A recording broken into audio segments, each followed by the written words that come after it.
श्रीललितादेव्यै नमः। श्रीललितासहस्रनामस्तोत्रम् ध्यानम्।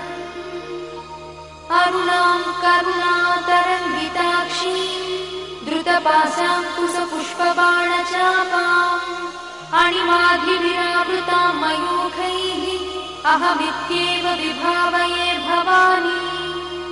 ध्यायेत् पद्मासनस्थां विकसितवदनां पद्मपत्रायताक्षीं हेमाभां पीतवस्त्रां करकलितलसद्देव पद्माम्बराङ्गी सर्वालङ्कारयुक्तां सततमभयदां भक्तनम्रां भवानी।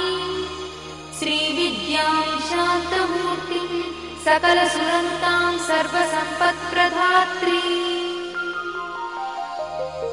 श्रीमाता श्रीमहाराज